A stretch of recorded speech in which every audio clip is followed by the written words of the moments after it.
وصیت کی صیغت کا جب میں مطالعہ کر رہا تھا تو میں نے اس واقعے کو پڑھا. حضرت رابعہ بصریہ اللہ کی مقدس ولیہ ہے. اللہ اکبر. حضرت رابعہ کی بصریہ کی زندگی کو پڑھیں گے آپ کا اندازہ ہوگا کتنے بڑے اللہ کی ولیہ تھی. اللہ اکبر. آپ کی بارگاہ میں چند مہمان آتے ہیں. آپ نے اپنے خادمہ سے پوچھا خادمہ بتاؤ گھر میں مہمانوں کے کھانے کے لیے کوئی چیز ہے یا نہیں ہے؟ خادمہ نے عرض کی میری مالکہ کھانے کے لیے فقط ایک جو کی روٹی ہے. آپ فرماتے کوئی بات نہیں, ایک ہی جو کی روٹی ہمارے مہمانوں کے لیے کافی ہو جائے گی. جب کھانے کا وقت ہوا اس سے قبل دروازے پر کسی سائل نے دستک دے دی. جب خادمہ نے دروازہ کھولا دیکھا کوئی مانگنے والا دروازے پہ کھڑا ہے اور آپ اس کی حضرت رابعہ بصریہ سے دروازے پر کوئی سائل کھڑا ہے. کیا کیا جائے؟ ایک ہی روٹی ہے. گھر کے اندر مہمان بیٹھے ہیں. حضرت رابعہ بصریہ نے اللہ پر توکل کر کے آپ فرماتے وہ روٹی سائل کو دے دو. اللہ پر روٹی سائل کو آپ نے دیا ہے. دینے کے بعد وہ سائل گیا, وہ مانگتا گیا ہے. کچھ ہی دیر کے بعد ایک شخص نے دروازے پر دستک دیا.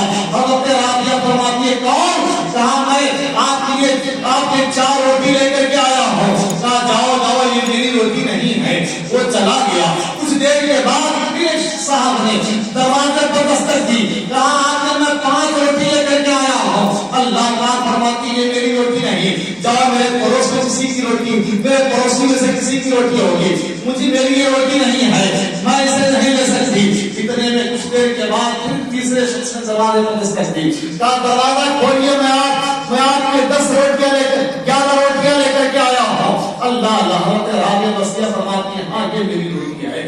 دروازہ کھلا ہے. آپ نے 11 روٹیوں کو وصول کیا. سارے مہمان وہاں پر بیٹھے سارے مناظر دیکھ رہے تھے.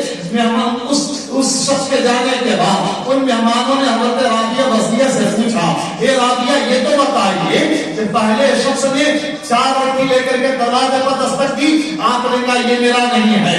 دوسرے نے 5 روٹی لے کر کے دستک دی, آپ نے کہا یہ میرا نہیں. تو تیسرے نے 11 روٹی لے کر کے حاضر ہوا, آپ نے اسے وصول کر لیا. آپ نے بات کیا ہے, آپ کو کیسے پتا تھا کہ تیسرا شخص آئے گا, وہ 11 روٹی لے کر کے آئے گا؟ آپ فرماتی ہیں آقا کی حدیث پر میرا یقین تھا. آقا فرماتے ہیں ایک اگر کوئی اللہ کے راہ میں خرچ کرتا ہے, ایک کے بدلے اللہ اسے 10 عطا فرماتا ہے. پہلا والا شخص 4 لے کر کے آیا تھا, میں سمجھ گیا یہ میری روٹی نہیں ہو سکتی, اگر میری روٹی ہوتی تو 10 ہوتی. دوسرا شخص آیا 5 لے کر کے آیا, میں سمجھ گئی یہ میری نہیں. تیسرا شخص جو 11 لے کر کے آیا ہے, ایک جو میری روٹی تھی وہ اور 10 روٹی اس کے عوض میں اللہ تعالیٰ نے بھیجا ہے. میری ایک روٹی ملا کر کے وہ 11 روٹی اللہ تعالیٰ نے میرے مہمانوں کو بھیجا.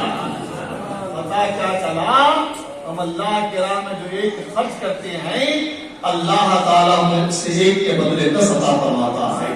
لیکن